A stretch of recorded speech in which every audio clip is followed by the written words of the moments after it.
Okay, thanks for coming, everybody. Sorry for the delay. We're just having some technical difficulties, but welcome. Thank you again for coming. Mayor Boshkoff is currently in Montreal at a Great Lakes St. Lawrence Seaway conference. So he is joining us by phone, teleconference right now, and he's going to provide some introductory remarks. Ken, go ahead. Oh, thank you so much, and thanks everybody for their patience as we and I'm sure that John has made a note to sort out the glitches in intersystem communications. So first of all, John, welcome to the meeting. Hello to staff, hello to media, and hello to I think we have at least 3 councillors present or close: Oliver, Agarwal, and Aiello. Have I missed anyone? Nope, that's all of them. Yep. Okay. And John, just so you know, this doesn't happen all the time. In fact, this is very rare. So, and to the media, make a note that it's unusual. So we are very much looking forward to you and your family moving to the city and getting your berth in the marina and setting sail for helping us set sail for new directions. And I know that everybody's quite excited about it. And with this many councillors on board, our local media paying attention, we are just so pleased to have you make this commitment to our community. And I think you should know that you have an extraordinarily solid commitment from the entire council. Wonderful. Okay, thank you, Mayor Boshkoff. And now we'll turn it over. And John, please go ahead, turn your camera on. John's going to provide some remarks, and then we'll open it up for questions. Go ahead, John. Mayor, thank you very much for the kind words, members of council, excuse me, members of the media, and everybody else who might be in the room. My opening comment is really, really short and simple. I am obviously over the moon happy to have been selected as your next city manager. I'm excited, incredibly so. I'm also humbled that you chose me, and I thank you all for the vote of confidence that you placed in me. Other than that, the only thing that I will say is that the 17th of June can't come quick enough. And with that, I would be happy to open it up to Q&A. And since the mayor is the official spokesman of the city, I'm sure he'll end up dealing with all the tough questions. So, well, I would defer to our very high integrity media to see if they can pin you. So if you could perhaps clerk or communications officer Sure. handle it from your end in terms of questioning. To be fair to all media. Sure. And Ken, you'll stay on the line then, just in case we do have some questions? Absolutely. Okay, sounds great. So, sure. So we'll moderate them. Do you guys want to just go ahead with John first then, and then we'll, okay. Okay. Yeah, so if you could just state, of course, for the first time meeting, who you are, what outlet you're coming from, that would be great. Go ahead, Lee. Okay, Lee Thunnock with TV News Watch and Thunder Bay Source. John, first of all, welcome to Thunder Bay.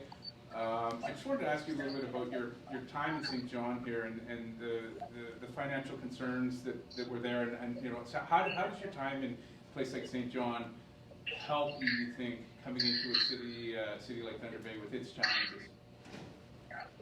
Sure. Thanks for the question.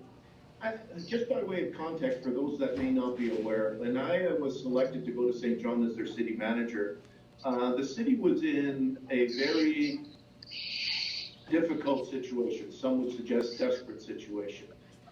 In fact, if you scroll back and look through Google at news articles in the time, there were even pundits and supposed experts who were suggesting that the city of St. John ought to declare bankruptcy. Now, I'm not even sure if you can do that in the Canadian context, but we certainly were not going to find out. But there were very serious and significant financial challenges that the city faced. The only way to get out of them, quite frankly, was to do a complete transformation of the city architecture. That's everything from the structure of the workforce processes to procedures to the way we approach infrastructure. I could go on all afternoon, but I won't, on everything that had to be done in order to get us out of the financial difficulties that we were in. So your question was, how does that help me in Thunder Bay? I think I have a very good understanding of what things cost, how to do major change management, because you can't just direct a change, you've got to manage that change. And I think I'll be able to bring to the table a lot of understanding and different ideas. Now, please don't get me wrong, I'm not for a moment suggesting that Thunder Bay is in the exact same situation as St. John. I'm sure it's not. But if there are things that require significant change, I think I have the experience to help the team, council and staff, navigate those things. What do you see as the biggest obstacles here in Thunder Bay, or biggest issues that you want to tackle? Well, that's a great question, and I'm going to give you a very short answer first, and then I'll expand on it. I don't know yet. I will know, but today, I don't know. The reason I say that up front, and I think it's very important to make this point, I've been around long enough and changed positions often enough to not only understand, but to embrace the notion that the first thing any leader in any organization needs to do is listen and learn. Understand the situation, and in fact go beyond understanding to a point where you actually achieve self-awareness. You do that through listening and learning, you do that through reading, you do that through consulting experts, and speaking with those who have lived experience in whatever you're looking at. So all of that has to happen before I can properly answer the question that you brought forward here. I'll get back to you on it if you will. I mean, there's some obvious issues that every major city is dealing with right now. For example, the various social challenges, be they poverty, addiction, homelessness. I could give a long shopping list. No city in Canada has enough money to do everything that residents and businesses have in terms of expectations for that city, and therefore managing resources and setting priorities is also equally important. And I will stop there because, again, I think one of the biggest mistakes I can do is to prejudge or have ill-informed opinions when I engage with council. Okay, Chris, go ahead. Hi, John. Chris Kevin with CBC Thunder Bay. Just curious, higher level, what was it about Thunder Bay that made you interested in this position at this point? Well, first of all, I think I love the city. And I say I because I've never lived there. But everything that I've read about Thunder Bay, what I understand about Thunder Bay, from a purely selfish point of view, I think it's a perfect place for me and my family. It's just the right size city. It has an arts and entertainment vibe to it, a dining scene, incredible sports and recreation, both indoors and outdoors. It has a great balance between urban, suburbia, rural, and wilderness.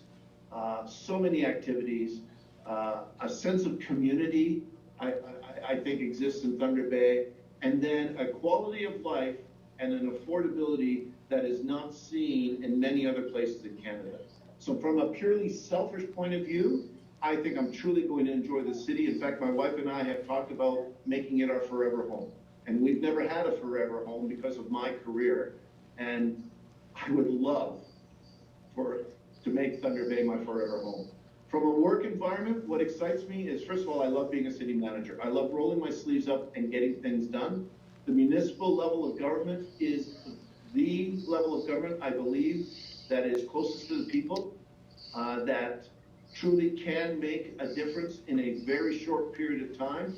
And that's not meant to be critical of the provincial or federal level. They are noble professions to be sure, and they have a role to play. But it's at the municipal level that you can make a difference as early as an hour later. So being at the municipal level and making a difference at that level very much excites me. So being a city manager in Thunder Bay, both from a personal side and also from a work perspective, is really what enthuses me at this point in time. Any other questions for John? Go ahead. Sure. Céline Marty, Radio-Canada. So I was also wondering about what you thought the biggest obstacle was going to be for you, but maybe also the biggest opportunity for the city? Growth. Growth. And I would suggest to you it's both one of the greatest obstacles and the greatest opportunity. The city's growth rate has been, I believe, just under 1% pretty much since about 2017. That is too low. You do not get that extra money that you need to do all the wonderful things that people would wish us to do. It's through growth that you get the additional revenue to do all the great work. So that's the challenge. The opportunity is certainly there between the various sectors, be it the mining sector, be it forestry, or be it some of the other sectors that appear to be popping up in Thunder Bay. Combine that all together, and the challenge may be growth right now, but the opportunity is certainly there as well to grow the city in a significant way, to get it well above 1%, and to do it in a smart way so that you can manage the challenges associated with growth. You know, I used to tell people that working in an environment where there is little growth is really difficult.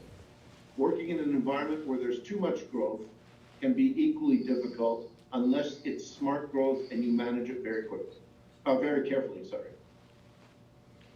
Sling, did you have a follow-up? No, you're good. Can I ask one more? You can ask one more. I'm just going to go through everything first. So go ahead, James. Congratulations on taking the challenges on. It's James Murray with Net News Ledger. Your background is also military. What would you like to share with our readers and viewers about the skills you gained there and how you can help making Thunder Bay a better place? Yeah, so I did 35 years in the military. I was, I guess, fortunate enough to be recognized for my talents and then retired as a 2-star general. So I did a lot of different stuff, incredibly complex, incredibly complicated, difficult, personal and family sacrifices, long hours. And if I had to do it all again, I'd do it in a second because it's equally incredibly rewarding and really does develop your leadership and management skills. So the short answer to your question is I have 40 years of leadership and management skill. I started with being responsible of a group of 12 when I was 22 years old, and was fortunate enough to be selected as a leader of organizations in the many, many thousands of people and everything that goes with that. So what do I bring to Thunder Bay, I believe was your question? I bring that. I bring that leadership and experience to Thunder Bay. And it's leadership in the purest sense of the word, but it's also leadership in management. So everything from logistics support to communications to infrastructure renewal to legal considerations, etc. You learn a lot if you are in the higher ranks of the military, and I was fortunate enough to be in those higher ranks. Thank you. James, did you have a follow-up? No?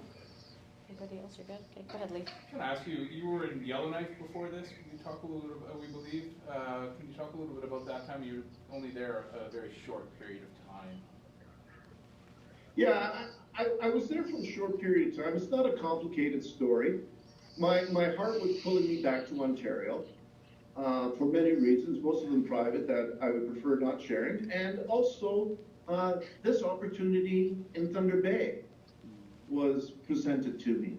And I consider myself an incredibly fortunate man because not only am I coming back to Ontario, not only am I coming to a great city, but I'm coming to a job that I love. My time in Yellowknife was very short. Intentionally so. I could have hung around a bit longer, but I do believe that it was easier to leave before my presence was too disruptive. And what I mean by that is if I could have easily stayed for a year or two, but at that point we would have been in the middle of implementing all sorts of change. And that's incredibly difficult in an organization. So I chose to leave early with the full support of council, their understanding, their respect. Could not have asked for more. And I look forward to what lies ahead in Thunder Bay. Yeah. Any other questions for John? No? Okay, John, thank you. Did anybody have any questions for Councillor Folds? Councillor Folds is the chair of the selection committee and is here today, or we also have Mayor Boschkoff on the phone. Can we just talk to Andrew after? Sure, scrum style, yeah, we could do that, yep. That's intimidating. No, way better. I can handle it though. Mayor Boschkoff, are you still on the line? Absolutely. Yes, I've been quite riveted. Oh, well, there you go. Does anybody have any questions for Mayor Boschkoff while we still got him on the line? No? I mean, I don't mind asking a question. Sure. Mayor Bosco, can you tell us a little bit about what you were looking for in a new city manager? You know, obviously coming in and filling some big shoes in Norm Gale, but what were you looking for, and how do you think that John met those expectations? Well, I'll answer in reverse order because I actually think that John will exceed our expectations and has already. And we were mostly relieved to be able to find such a set of worthy candidates applying for the job. So that augurs well for him to have overcome some very stiff competition for this position. So his commitment already in terms of what he looks forward to in maximizing he and his family's time for what we have to offer tells me that he's also done his homework in a very thorough kind of way. So I do believe he will fit in also with our military history in the city and the various branches that we have. So I think it will make his life easier. The other bonus very clearly is that we have a very competent senior management team with some new blood that John will also be able to, I think, energize and inspire. Great. Any other questions then? You're good? Thanks, Mayor Boschkoff. Okay, so that concludes the sort of technical virtual portion of